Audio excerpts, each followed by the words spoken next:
اعوذ باللہ من الشیطان الرجیم بسم اللہ الرحمن الرحیم۔ سورۃ آل عمران آیا 26۔ اللہ تعالیٰ نے نبی صلی اللہ علیہ وسلم کو دعا کا طریقہ سکھایا۔ فرمایا کل آپ کہہ دو، یعنی آپ اپنے رب کی تعظیم کرتے ہوئے، اس کا شکر ادا کرتے ہوئے، اپنے معاملات اس کے سپرد کرتے ہوئے اور اسی پر بھروسہ کرتے ہوئے دعا مانگیں۔ اللہم مالک الملک، اے اللہ بادشاہی کے مالک، اے اللہ ساری بادشاہت تیرے لیے ہے، تو ہی ہے وہ ساری کائنات اور تمام انسانوں کا مالک، تو ہی تمام اختیارات کا مالک ہے، تو ہی وہ مالک ہے جس کی ملکیت میں اس کا کوئی شریک نہیں۔ مالک الملک، تؤتی الملک من تشاء، تو جس کو چاہتا ہے بادشاہی دیتا ہے، یعنی بادشاہت اور تصرف کے اختیارات بھی تیرے ہاتھ میں ہیں، جس کو جو چاہے عطا کر دے، مالک تو ہی ہے۔ وتنزع الملک ممن تشاء، اور تو جس سے چاہتا ہے بادشاہت چھین لیتا ہے۔ اس میں اشارہ ہے اللہ تعالیٰ ایران کے کسریٰ بادشاہوں سے اور روم کے قیصر بادشاہوں سے، ان کے پیروکاروں سے حکومت چھین کر محمد صلی اللہ علیہ وسلم کو عطا فرمائے گا، اور پھر ایسا ہی ہوا۔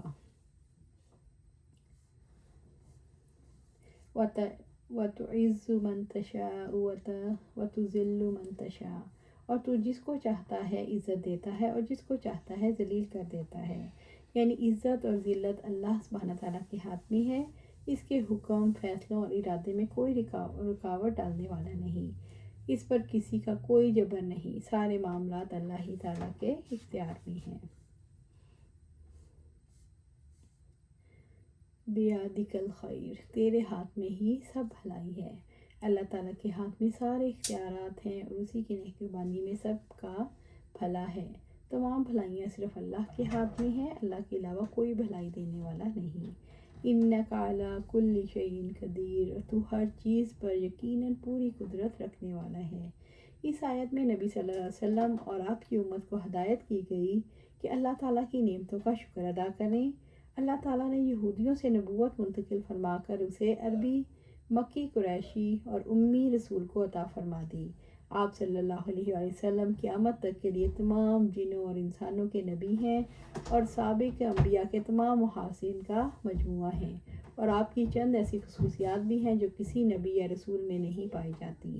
مثلاً اللہ تعالیٰ کی شریعت کا علم، ماضی اور مستقبل کی بعض باتوں کی اطلاع، حقائق آخرت کا علم، تمام دنیا میں آپ کی امت کا پھیل جانا، دنیا کے گوشے گوشے میں اسلام کا پہنچ جانا، اسلام کو تمام دینوں پر غالب کر دینا۔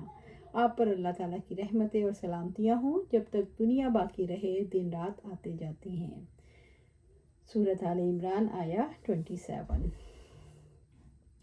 تولج اللیل فی النہار وتولج النہار فی اللیل، تو ہی رات کو دن میں داخل کرتا ہے اور تو ہی دن کو رات میں داخل کرتا ہے۔ رات اور دن کا نظام اللہ تعالیٰ ہی کے ہاتھ میں ہے، وہی رات کو دن میں اور دن کو رات میں داخل کرتا ہے۔ وَتُخْرِجُ الْحَيَّ مِنَ الْمَيِّتِ وَتُخْرِجُ الْمَيِّتَ مِنَ الْحَيِّ، اور تو ہی زندہ کو مردہ سے نکالتا ہے اور تو ہی مردہ کو زندہ سے نکالتا ہے۔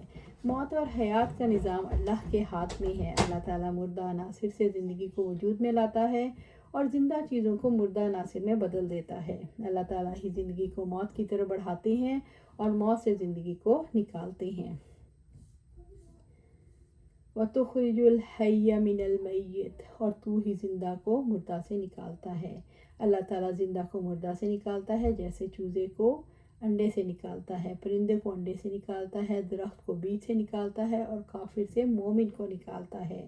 وَتُخْرِجُ الْمَيِّتَ مِنَ الْحَيِّ، اور تو ہی مردہ کو زندہ سے نکالتا ہے، جیسے پرندے سے انڈا، درخت سے گٹھلی اور مومن سے کافر۔ یہ اللہ کی قدرت کی سب سے بڑی دلیل ہے۔ وَتَرْزُقُ مَن تَشَاءُ بِغَيْرِ حساب، اور تو جسے چاہتا ہے بے حساب رزق دیتا ہے۔ اللہ تعالیٰ ہی رازق ہے، اسی کا ہر چیز پر اختیار ہے۔ سورۃ آل عمران آیا 28۔ لا يتخذ المؤمنون الكافرین اولیاء من دون المؤمنین، ایمان والو مومنوں کو چھوڑ کر کافروں کو دوست نہ بناؤ۔ اللہ تعالیٰ نے مومنوں کو کافروں سے دوستی لگانے سے روکا ہے۔ نہ ان سے محبت رکھیں، نہ ان کی مدد کریں، نہ مسلمانوں کے معاملات میں ان سے مدد لیں۔ وَمَن يَفْعَلْ ذَلِكَ فَلَيْسَ مِنَ اللَّهِ فِي شَيْءٍ، اور جو ایسا کرے گا اللہ تعالیٰ کی طرف سے کسی چیز میں نہیں۔ اللہ نے مسلمانوں کو تنبیہ کی کہ کافروں سے دوستی کرنے والوں کا اللہ سے کوئی تعلق نہیں۔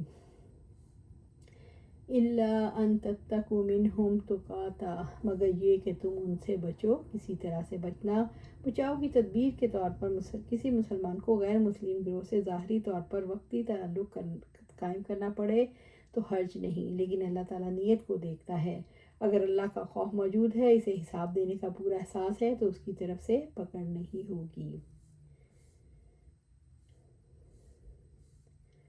وَيُحَذِّرُكُمُ اللَّهُ نَفْسَهُ، اور اللہ تعالیٰ تمہیں اپنی ذات سے ڈراتا ہے۔ وَإِلَى اللَّهِ الْمَصِيرُ، اور اللہ ہی کی طرف لوٹ کر جانا ہے۔